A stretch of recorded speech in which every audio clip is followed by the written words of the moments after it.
Hello students, today let's start the new chapter, that is nuclei. So in case of nuclei, what we will study, as in atomic model, from the Rutherford model we have seen, after alpha scattering experiment he has stated that in atom there is a very tiny space in which positive charge particles are contained, and he called that portion as the nucleus. So from there the nuclear physics that is started, and this chapter has been started from there, from the Rutherford experiment. So in introduction you can see that part here. Like in alpha scattering experiment we have seen that atomic nucleus is a central core of every atom which contains entire positive charge, and more than 99.9% of the mass of the atom consists in it. So you can say the entire mass of the nucleus is contained inside the nucleus, and means all over the atom that is contained inside the nucleus. Only 0.1% mass, that in terms of electrons, that are distributed outside the nucleus. And next one, if you will see the size of the atom, that is of the order of 10 power minus 10 meter, where the size of nucleus is obtained at 10 power minus 15 meter, means atom size is 10 power 5 times greater than the nuclear size. So you can say by these all observations, the most of the space around the nucleus in an atom, that is empty space. So let's see now in this chapter, first of all the nuclear properties, and before that we will see the unit in which we are measuring some of the properties, whatever we will study. So here the unit that we are going to use for this scale, that is atomic mass, and in 11th class you have seen this unit already. So for an insight into the nuclear phenomena, it is essential to determine accurately the atomic mass of an element. So the instrument designed for this purpose is called what? Mass spectrometer. So here two types of mass spectrometer are used, that is called Aston and Banbridge. So let's see now as we are using the atomic and nuclear masses to measure, that is called atomic mass unit, AMU, or unified mass unit. So one unified mass unit or atomic mass unit is defined as 1/12 of the mass of an atom of the carbon-16 isotopes. Just a second. Now next you can see now how can you calculate or derive the expression for one AMU here, one atomic mass unit. So what you have to do, just mass of you know that in 1 gram, this is the number of atoms that we will have, or number of actually holes we will have. Then mass of these atoms in the carbon 12 is 12 gram, means if 12 gram mass, you will see that is equal to mass of these number of atoms. So let's see now mass of one carbon atom by this one, and after that you can calculate the mass of one carbon atom just by the formula, and by this one you can calculate this one. So it means that one atomic mass unit is equal to 1.66 into 10 power minus 27 kilogram. So this is the first unit that we have used now. Next one, if you have to just denote the energy of nuclei, then that time we are using electron volt or mega electron volt. So 1 electron volt is what? 1 electron volt is the energy gained by an electron when accelerated through a potential difference of 1 volt. So suppose we have just given 1 volt potential and 1 electron is gained, the amount of energy is known as 1 electron volt. So here you can convert 1 AMU into the mega electron volt by this one. So simple, what we are doing actually, these atomic mass unit, mega electron volt, all we are using to denote the mass or energy of the nucleus here. Next one, let's see the topic, that is composition of nucleus. So in the composition of nucleus, as we have two types of hypothesis first. Just a second students. hypothesis here for the composition of nucleus is given, that is proton electron hypothesis. So actually that time we haven't the knowledge of neutron. So that time it was given that nucleus is consist of proton and electron. So let's see first of all some of the postulates of proton electron hypothesis. So this model was proposed in the year 1930, and the reason behind this model was emission of alpha and beta particles from the nuclei of radioactive elements.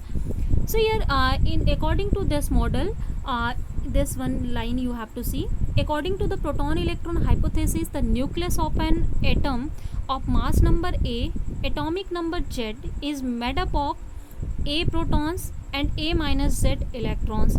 So as every atom is electrically neutral, it must contain Z more electrons that is revolving around the nucleus in circular orbits. So according to this model, what we have taken means some of the electrons are situated inside the nucleus, some of the electrons are outside the nucleus that are revolving in circular orbits. But this model was failed. Let's see the reason, what were the problems due to which it was failed. So here the first reason, let's see. According to de Broglie hypothesis and Heisenberg uncertainty principle, if an electron is to exist inside the nucleus, it should possess energy ranging from 20 mega electron volt to 200 mega electron volt. But if you will see the energy of electron emitted during beta decay is at the most 2 to 3 mega electron volt. So electron has this less amount of energy, then how can it exist in with the greater amount of energy? So this is first of the things that deny the existence of electrons inside the nucleus. Let's see now the second concept. The observed value of nuclear spin and angular momentum of nuclei rule out the possibility of existence of electron inside the nucleus. So if you will calculate the nuclear spin and angular momentum, that is not matching with the angular momentum and nuclear spin of the electron. So this possibility also deny the possibility of electrons inside the nucleus. Third one, experimentally, the value of magnetic moments of nuclei are much smaller than the magnetic moment of electron. So electron has very greater magnetic moment. So it means that with that greater magnetic moment, it cannot exist inside the nucleus, because to exist inside the nucleus, it should have the less magnetic moment. Next one, the presence of few electron inside the nucleus and other revolving in orbit around the nucleus. So the dual role of electron in atomic structure, that is difficult to visualize. So it means that this model was complete failure, proton electron hypothesis. So later in 1932, Chadwick has discovered the neutron. So a neutral particle carrying no charge, having mass equal to roughly mass of a proton, that is called the neutron. So let's see what was the experiment that is performed by the Chadwick. So Chadwick observed that when beryllium was bombarded by alpha particles, some neutral radiations were emitted which could knock out protons from light nuclei like helium, carbon and nitrogen. So the application of principles of conservation of energy and momentum showed that neutral radiations from bombardment of beryllium could not be photons. Chadwick solved this puzzle by assuming that these neutral radiations consisted of hitherto unknown neutral particle which were called neutrons. So from here neutron discovery has been started, and if you will see the property, then you know if you will see the difference between neutron and proton, then first difference is as neutron is uncharged particle, neutral particle, proton is charged particle. Next one, free proton is stable, whereas free neutron is unstable. And if you will see the mean lifetime, then that is 1000 seconds. So here you can say neutron is however stable inside the nucleus. So let's see now the next hypothesis, proton neutron hypothesis. So in proton neutron hypothesis, what we have assumed now, here this assumption you can see. According to this hypothesis, the nucleus of mass number A, atomic number Z, contains Z protons and A minus Z neutrons now, and as an atom is electrically neutral, therefore number of peripheral electrons must be equal to Z. So the number of protons inside the nucleus. So now this model completely satisfied all experimental observation that we had. Now let's see some of the properties of nucleus. Now the first property of nucleus you can see, that is the mass of proton and neutron. So from here you can see the mass of proton and neutron, and you can see their conversion into atomic mass units also. And next one, if you will see how to calculate number of neutrons or protons, so these informations you know already, so I'm not going to just discuss in brief this one.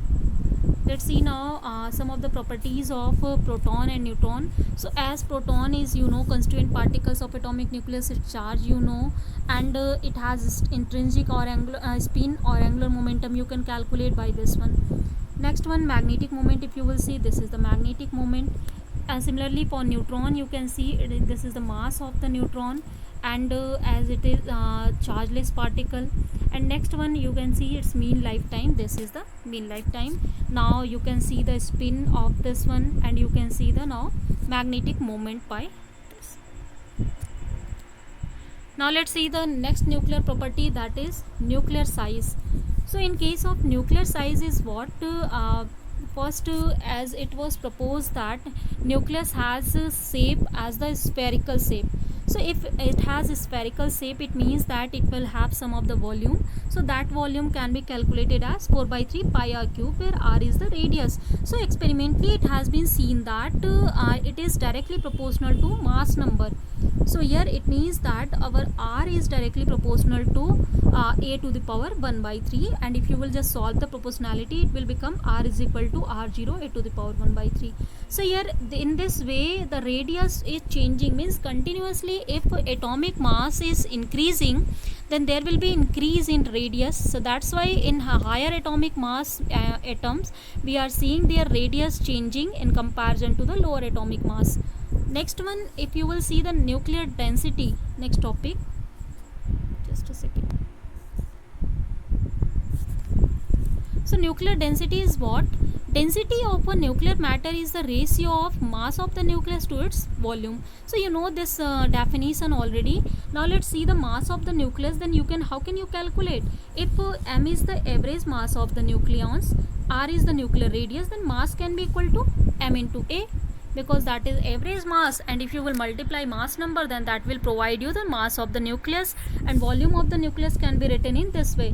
Now let's calculate the density. So if you will calculate density, then it is obtained as constant quantity. So it means that the density of nuclear matter is same for all nuclei. It is not changing whether the mass is changing or not. So it is constant, nearly constant, and the constant value is given roughly here. So this is constant for all of the nuclei, so it never changes. So this is the second property that we have seen now. One of the example you can say as the sample problem here, obtain approximately the ratio of nuclear radii of these two atoms. So you can see their masses are different, their atomic numbers are different, but as their radii depending on this factor, if you will calculate this value, so this is nearly obtained as 1. So it means that it's, you can say, the density of the nucleus that is not depending on the mass number. Simple. Next property is here isotopes. Isotopes is what? Isotope of an element are the atoms of the which have the same atomic number but different mass number. So you have familiar with this topic. So here you can say it is hydrogen's isotope, here carbon's isotope, you can see helium isotopes, means same atomic number but different, you can say now, mass numbers. So here if isotopes you will see now, then this is the simple definition here, and this definition you are familiar. And let's see now next one as isobars. You know isobars already, that is isobar are the atoms of different elements which have same mass number but different atomic number. So here isotopes are just, you can say, the reciprocal process of isotopes. Now next one, this is isotones. Isotones are what? when we have same number of neutrons but different number of atomic number or mass number. So here if same number of neutrons, like for example you can see the chlorine and the potassium as the example, but here number of neutrons that are same, that is equal to 20. So it means that they are isotones. We are also calling them isoneutronics. So here one of the sample problem you are seeing, just to solve them, so you have to choose the pair of isotopes, isobars and isotones. So here you can see that isotopes, how can you understand? Whenever atomic number are same, so you can see atomic number are same for these two. So these are the isotopes here.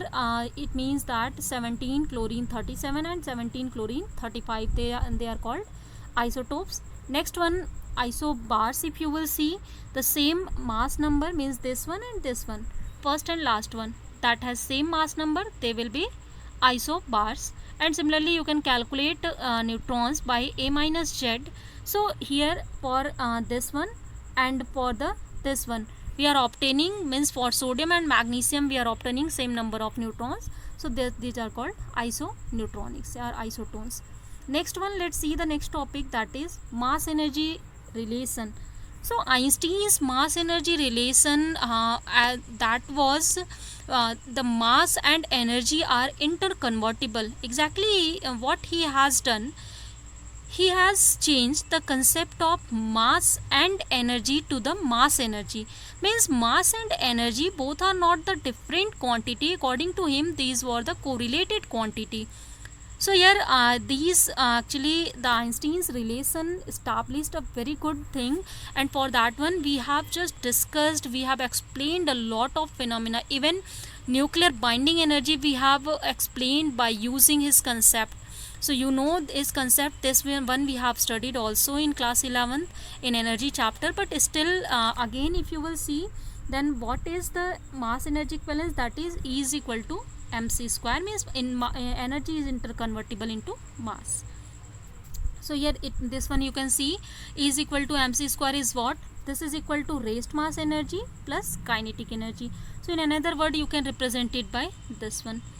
So here small m, if you will see, that is called now effective mass, and it is obtained whenever the particle or any of the mass is moving. So this m should be greater than m0. So the moving mass is always greater than the rest mass. So next one, here you can see by this property, if you will just take the difference of this one total energy mc square to the rest mass energy, then this will provide you the value of kinetic energy.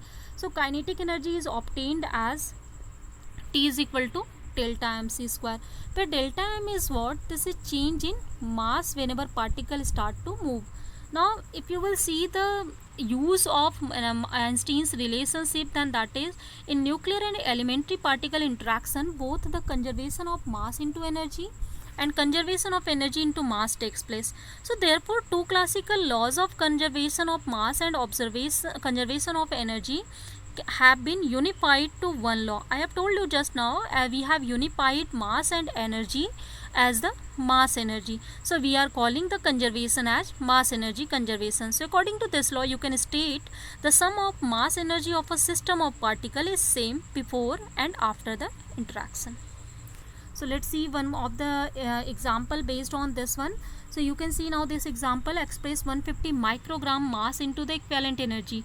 So you have to use this relationship and you can calculate it, the energy in electron volt. So to just you will find out in joule, and you have to divide it by 1.6 into 10 power minus 19. It will be converted into this one electron volt. Now next one, let's see the concept of nuclear binding energy. This is very important concept actually. Concept of binding energy is what? Binding energy of nucleus is the energy with which nucleons are bound in the nucleus. It is measured by the work required to be done to separate the nucleons an infinite distance apart from the nucleus so that they may not interact with each other. So you know that in nucleus protons and neutrons are binded together to make it a stable structure. So this is the most stable structure up to now we have known. So for this one, as you will see what is the binding energy. So to the energy, the nucleons means proton and neutron. So we can call for 2 protons, 2 neutrons, or 1 proton, 1 neutron. All these particles are bind, and the energy that we have used to bind, that is called binding energy, or in another word you can define the energy needed to separate them, that is called binding energy. So both of the things you can use here.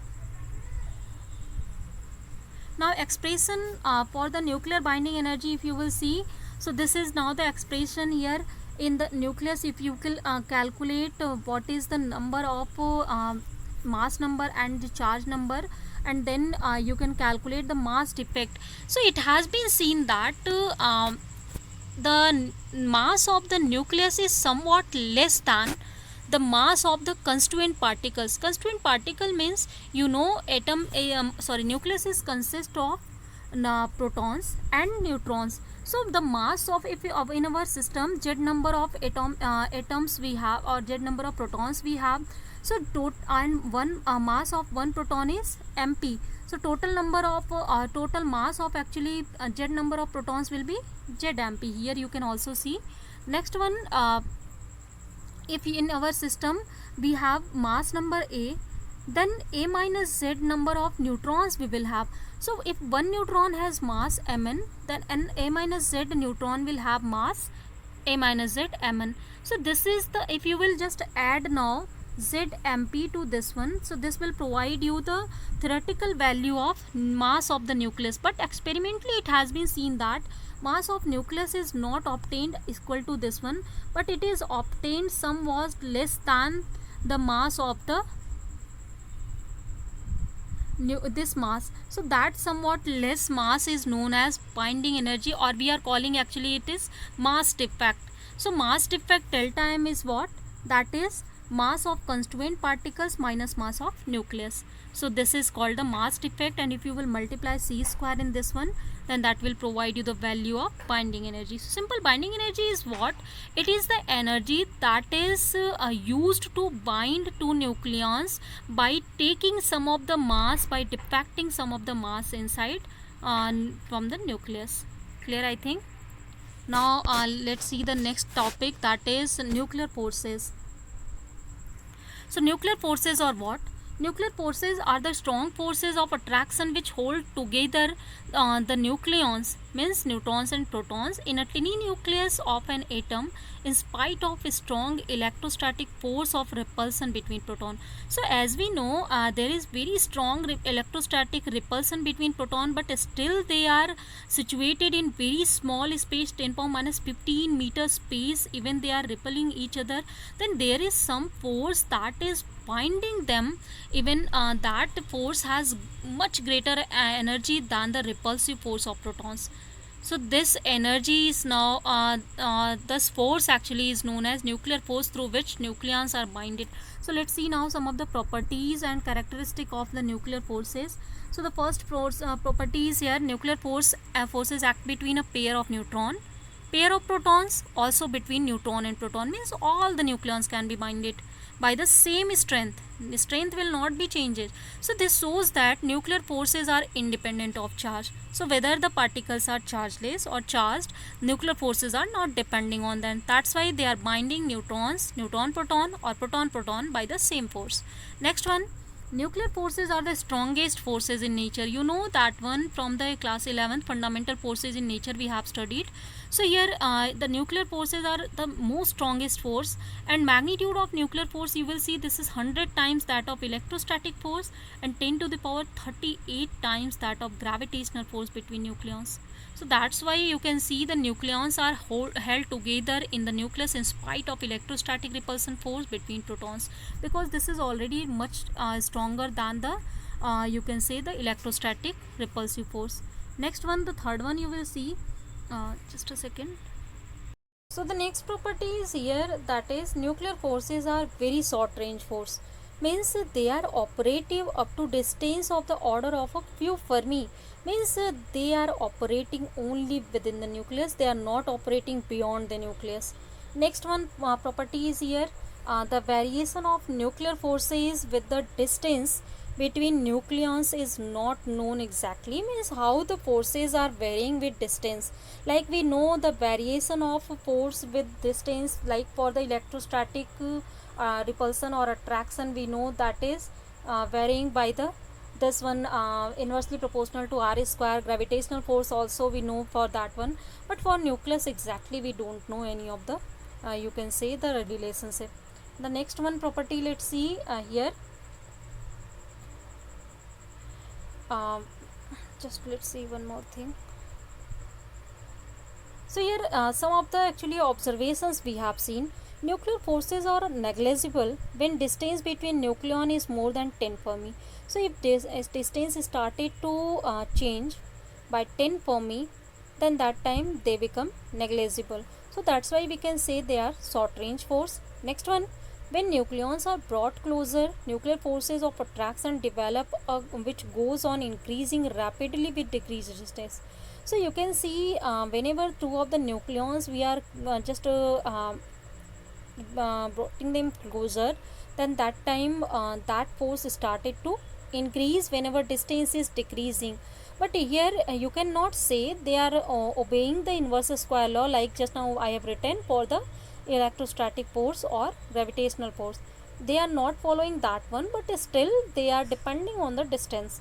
Next one, when distance between nucleons become less than 0.8 Fermi, then they become strongly repulsive. Just like we have understood the forces in the case of molecules, then like in molecular forces we have seen while studying the surface tension. So there we have seen the properties of force that is acting between two molecules. Whenever we are putting them very closer, then that time they become repulsive, and for very long distance they become you can say negligible, and up to some distance they are attractive. So this is the same property that you can say the nucleus have. Now if you will see the graph for the nucleus, how they are depending, so you can see now the graph, this one graph and this one graph. So up to 0.8 Fermi you can see, if I will start from actually 10 Fermi. So in 10 Fermi you are seeing its value, force value as 0, so negligible. But whenever we are decreasing the distance, means two nucleons are bringing closer, then that time the force become attractive. The negative slow direction curve is showing that force is attractive. Then at 0.8 Fermi it becomes again 0, and if again the nucleons bring closer than 0.8 Fermi, then they become repulsive, means no of the nucleons can situated below or at the distance of 0.8 Fermi. So they can be only in the range 0.8 Fermi to 10 Fermi. So let's see the next property here. This is the nuclear forces shows saturation phenomena. This is very important property of nuclear forces. So each here saturation property is what, every nucleon will interact with only its neighboring nucleons. Means if you will see in any of the nucleus, a lot of number of nucleons we will have. So not with all the nucleons, all nucleons are interacting. Just like in surface tension, student, if you are reminding, then we have seen any of the molecule or what any of the liquid drop that was interacting with this one, like in this manner, means all the particles that are surrounded by this one. If this is our you can say nucleon, then that time A is our nucleon, then that will act only, or this will interact with only these circled neutrons. If some of the nucleon is here, so it will not interact with this one. I'm just wanting to say this one. So this is called the saturation property. Next property is here, nuclear forces or non-central forces, means non-central, you know, that is they are not following the distance dependent, exactly distance dependent property, because they are changing at some places for 0.8 Fermi to 10 Fermi. Next one, here nuclear forces are dependent on spin or angular momentum. So if spin and angular momentum are changing, that time these forces will change. Next one, nuclear forces are due to exchange of pi mesons. So this is known as exchange force. So exchange force is what? This is concept is given by Yukawa. According to Yukawa concept, in nucleus protons are converted into neutrons and neutrons are converted into protons continuously. Even proton are converting into proton, neutrons are converting into neutron by the absorption or emission of meson particles, that is charged meson can be or neutral mesons. So they are using this one. This is called the nature of nuclear forces, that is given by Yukawa. And through this one we have discussed even nuclear stability, we have discussed the exchange property. So here and we have also discussed why the nucleus is most stable up to known things.